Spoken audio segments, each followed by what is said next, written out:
Hello guys and gals, and this is a book review. I don't do very many book reviews, but I'm behind by like 6 or 7 book reviews now, so I need to get some of these made. So every single Sunday until I get all these made are going to be book reviews. Yay, lucky me. Anyways, um, I was kind of dreading this particular book review, and that's basically because of what I have to say. Okay, let's start with some history here, first of all. This is a book review for Daniel X. This is book 4 of the Daniel X, whatever 6 is. Most series are like 5. The Daniel X series was actually 6 books. And there was also a manga, aka in the United States, it would be called a graphic novel. And but I'll still always refer to it as a manga.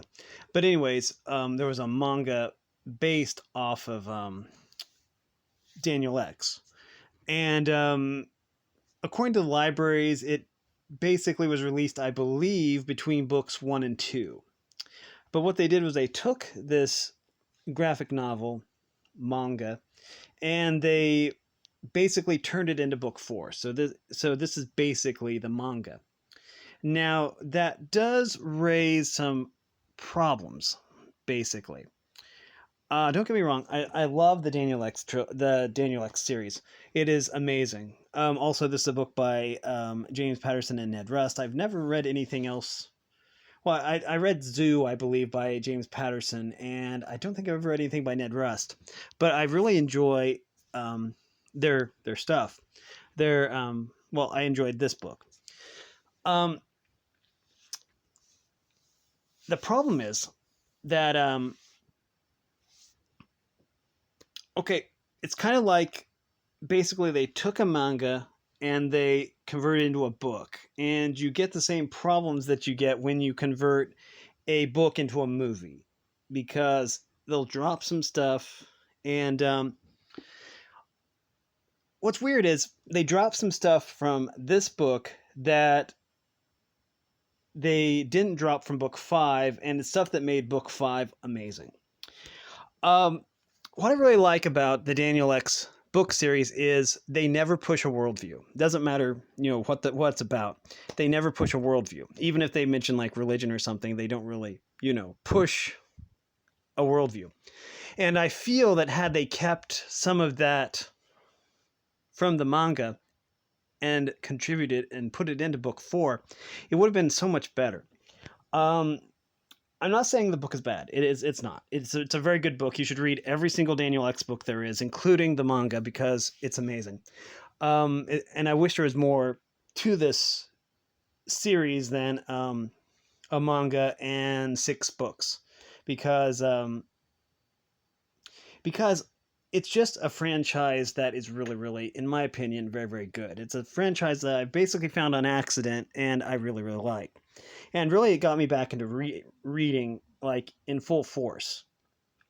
Because prior to this, I was mainly just watching YouTube and stuff, and I really wasn't doing much reading.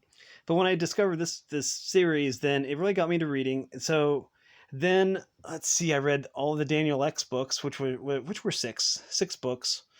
Then I started the Barnaby Grimes series, I read 2 of those books because our library only had 2 of them.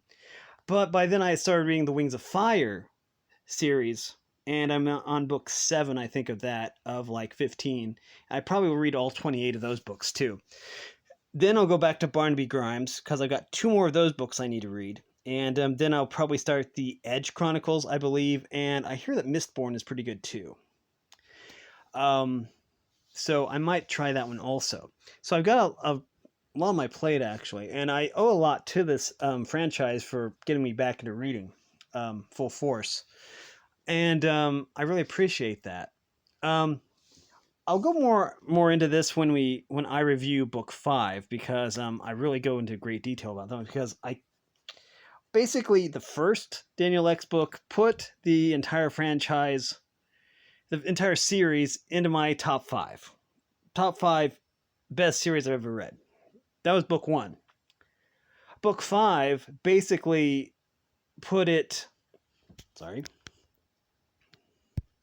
Book 5 basically moved the franchise up to my top three, just because it was such an amazing book.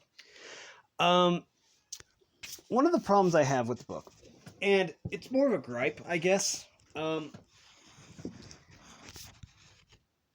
One of the themes in the manga was some Buddhist. I think it's Buddhist because it had to do with Buddha, I guess. So I don't know if that's Hindu or Buddhism. I don't know what the difference is because I don't remember my world religion class, which I took in college.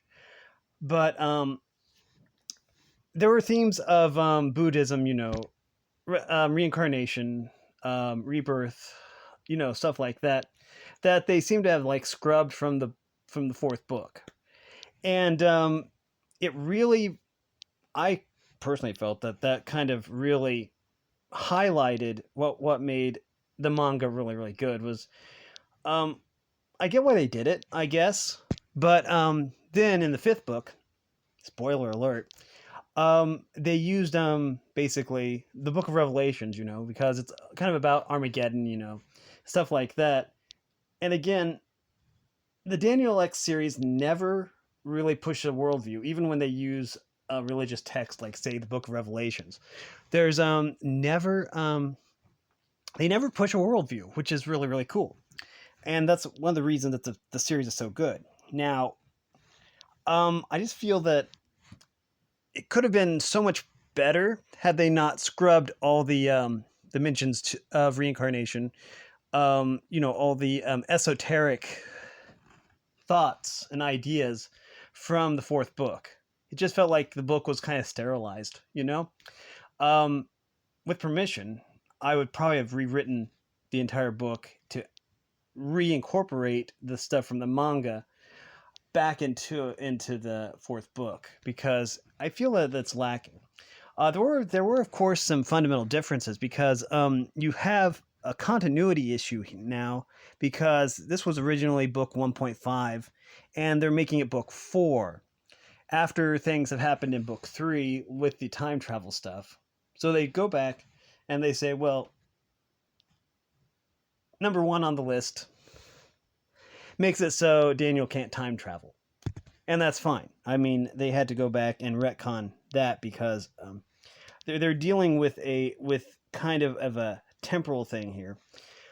What it always seemed like to me was that anytime that there was a guest writer, and there's always a guest writer with the Daniel X series, and anytime there was a guest writer that wrote more than one book, then those books would be next to each other. So technically, I think book 4 should have been book 3, just basically so it would go. I think it was Michael Ledwidge, then it was Ned Rust, then canonically it was Adam Sadler, I believe, and then it was Ned Rust, and then it was Chris Grabenstein, I believe.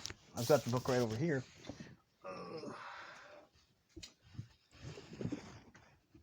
Yeah, Chris Grabenstein.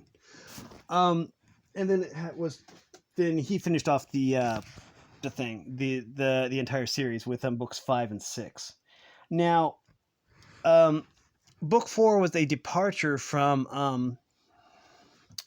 what I would say was more of a jovial, more of a jokey, lighthearted version of Daniel X.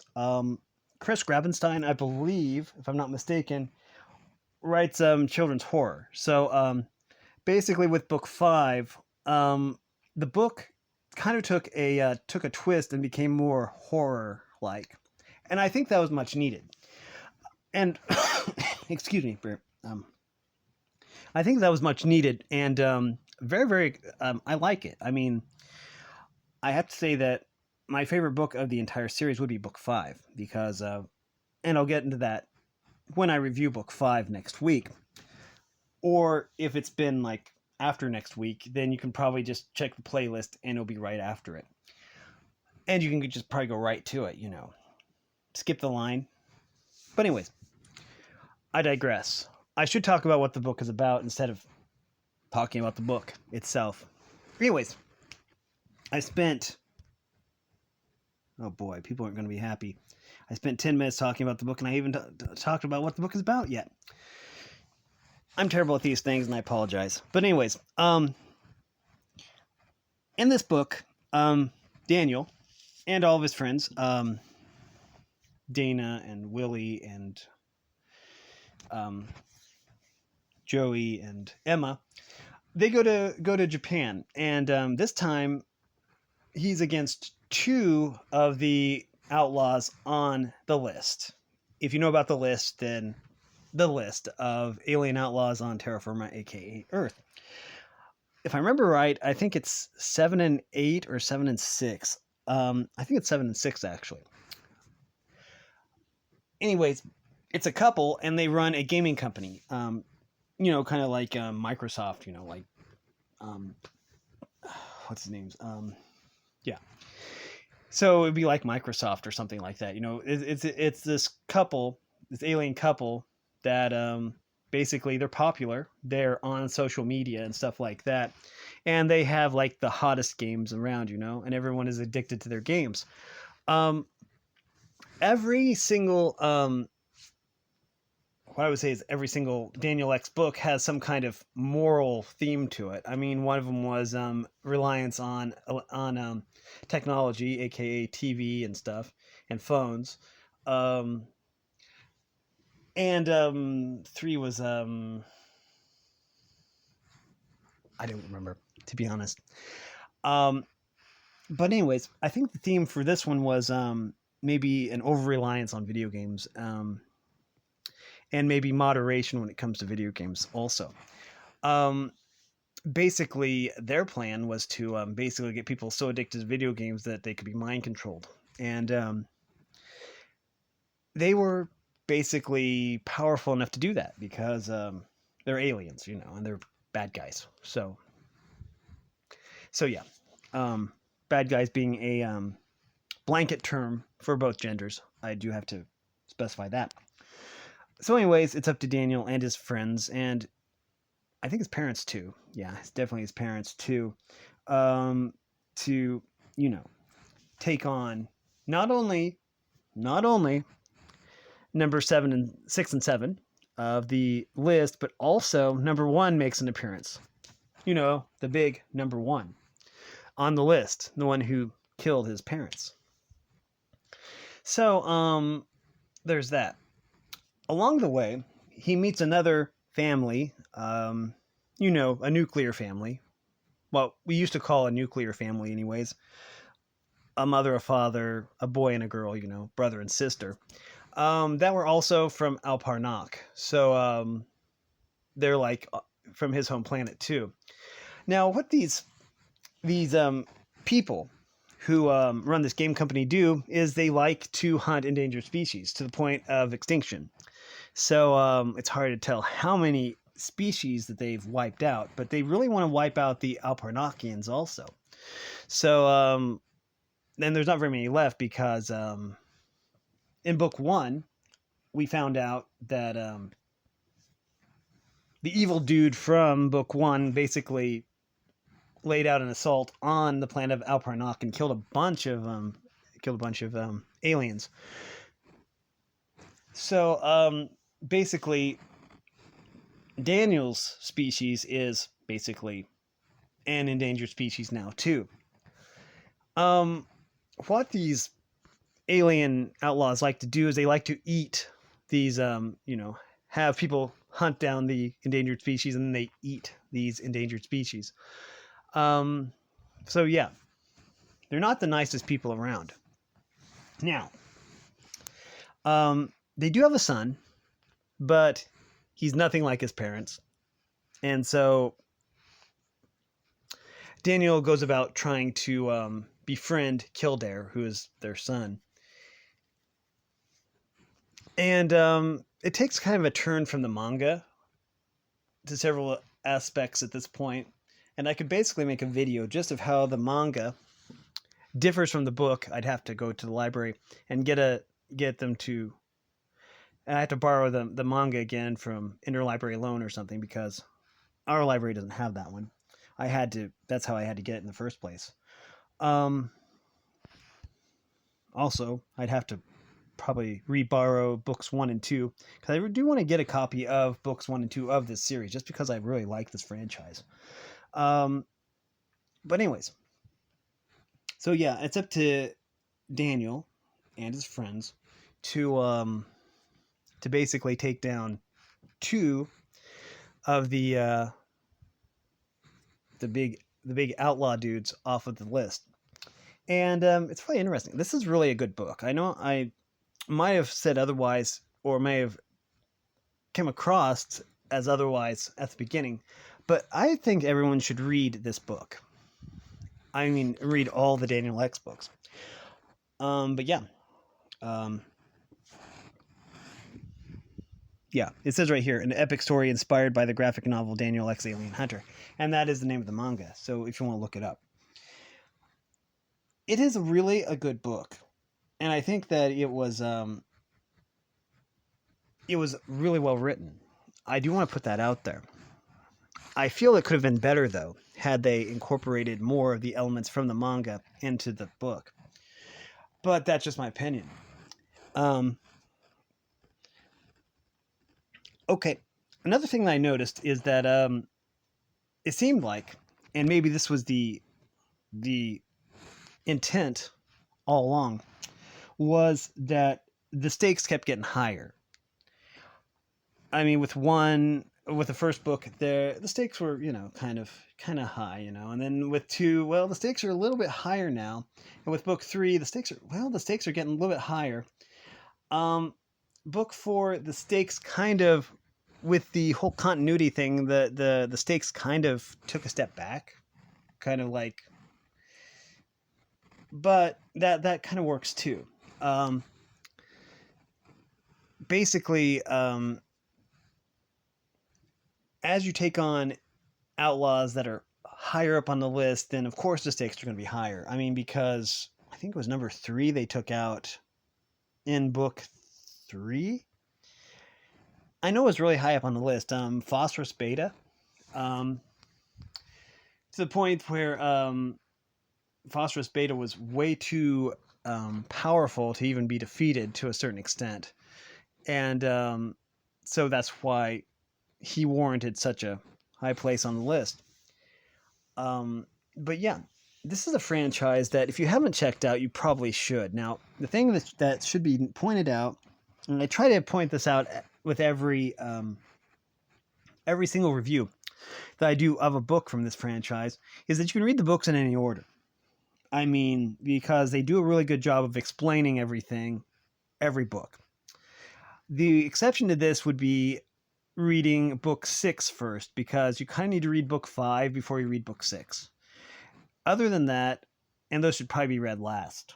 Books 5 and 6 should probably be read last, but otherwise, books 1 through 4 can be read in any sequence, any order, because it's just really good. It's just really good writing. There is no, you have to know this in order to know this, in order to know this. No. You can just go in blind, read book 4 first. If you want to, you can read book 3 first. It doesn't matter. But yeah. What I like about this franchise, and I've said this a lot, and I don't mean this in a mean way. In fact, I mean this in an amazing way. I find the writing to be very understandable.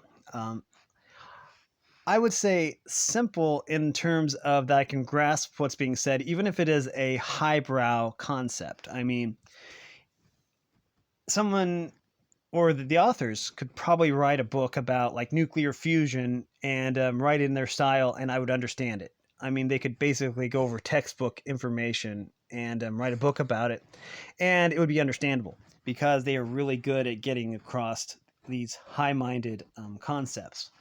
And I love that. I know there's books that are aimed at adults. And it's just kind of hard to understand what they're saying because they're aimed at adults. I don't know, like sci-fi books can be kind of, this is what I would consider a sci-fi book. Sci-fi books tend to be kind of highbrow, like if they're talking about inner space wormholes and stuff like that, and they're writing it for adults, then they're basically not going to simplify it. It's kind of like reading a physics textbook if you read like some of the science fiction books out there. And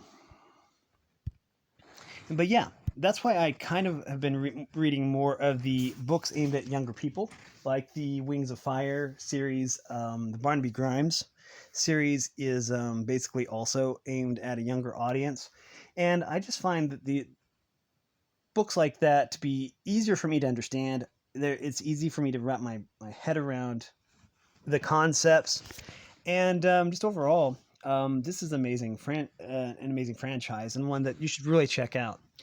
Um, but yeah, this is definitely a good book.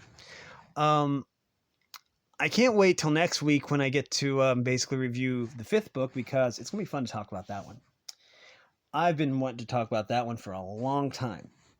Then after book six, I will probably just do a full review of the entire franchise as a whole. There will be spoilers with that one.